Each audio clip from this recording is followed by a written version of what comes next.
Welcome back, ladies and gentlemen. This is the Players Assist, and today we're gonna get on the babies. We're gonna talk about the five things that players do wrong. Now, don't be too hard on them, okay? Number one, Can't make no promises. you said they don't realize that everything communicates. What do you mean? Everything communicates, not just what you say, how you look, your posture, how you stand, how whether you're late or early. All those things communicate something. If I say get to the baseline, I'm gonna remember the kids that were first, and I'm gonna remember the kids that were last. And I got two different narratives on what I think those kids are. One, hey, he's a go-getter. The other, he's lazy. Oh, So okay. understand, you're communicating something. The other thing is just no body language. Like I've had parents ask me like, "Oh, what did you do? Why didn't he get to go back in the game?" He told me that you said that he said, "Oh, why am I coming out the game?" And I'm like, "Well, actually, you were beatboxing and you went, man, why are you pulling me out?" As Oh, you walk to the end of the bench. that's a little different. Yeah. So yeah, you said, "Why am I coming out?" But is that really all you said? Exactly. So Oh. everything communicates. Be mindful of it. Okay, okay. Number two, you said every single player has a role to lead. Not just a captain, like all the players. All the players. I mean, there's different types of leadership. There's verbal. There's leading by example. There's being an exhorter. There's the silent leader that always kind of pulls you to the side and talks to you. And I think the best leaders can do all of these things. Everything doesn't have to be broadcasted. That's why people really tend to go to that silent leader that can pull you to the side and say, hey man, make sure you're attacking the paint instead of yelling out, man, why aren't you attacking the paint? Yeah, two people gonna receive that totally different. So be willing to pull people to the side. I had a teammate named Sam O. He walked on, and man, he was a true leader. And I mean, he pulled me to the side like, man, Juwan, man, with that talent, you can't let that guy stay in front of you. You got to attack him. So even when I wasn't feeling my best as a basketball player, he Mm-hmm. would pick me up, talk to me individually, and get me back on it. And he did that for multiple guys on our team. And I'm willing to say that okay, he the next year he wanted to focus on school, so he didn't play on our team. But if I could have traded him, I probably wouldn't have traded him for the starting five, but maybe the seventh player. Yeah. That's how valuable his leadership was, even Sorry, as a walk on. sorry, number six or seven. Ooh, that's awkward. Okay, so let's go on number three.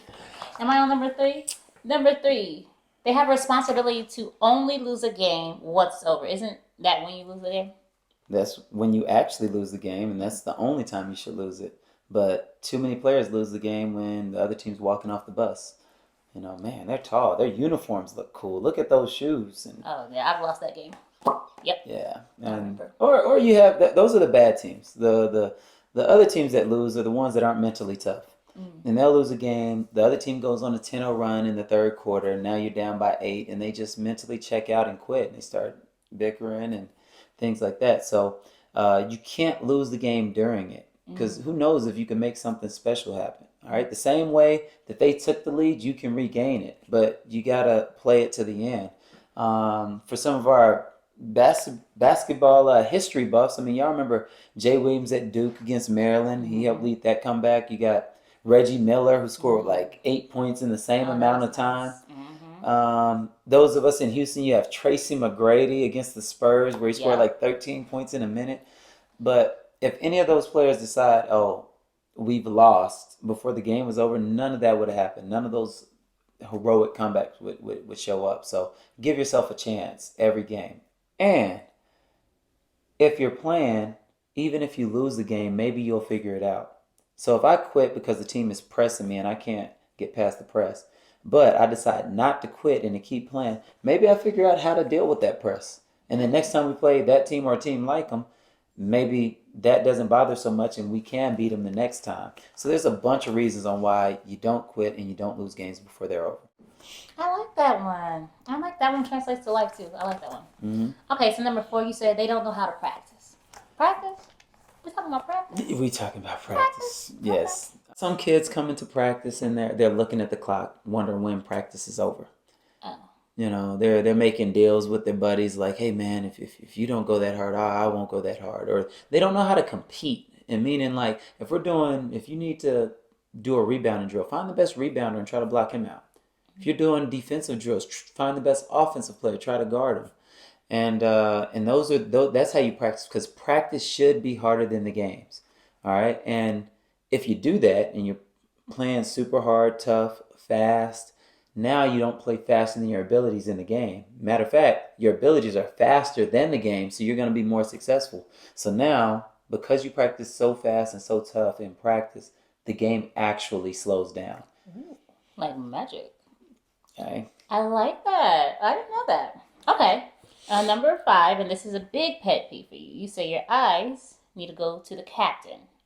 What do you Exactly. mean, husband? Where would their eyes possibly be going? Well, if I'm talking to you, if I've given you instruction, I don't need you looking anywhere else for those instructions. So we talked about this in the what parents do wrong section. And kids, you have to understand that if I'm the coach and I want this from you, and your mind is divided and you trying to do what both of us want, you're actually not doing what either of us want fully. So there can only be one captain on a ship, and understand that, because it will affect your playing time. Okay. I blame the parents. But I get it. I get it. Okay, so hopefully we weren't too hard on the babies, because you know we love the kiddos. But those are the 5 things that the players do wrong, and now you guys know better, so you can do better for the next time. So you guys stick around, because on our next segment we are going to be talking about the common misconceptions. This might be my favorite episode coming up. Oh yeah. Yes, stay tuned on the Players Assist. We'll see y'all next time. All right. Later.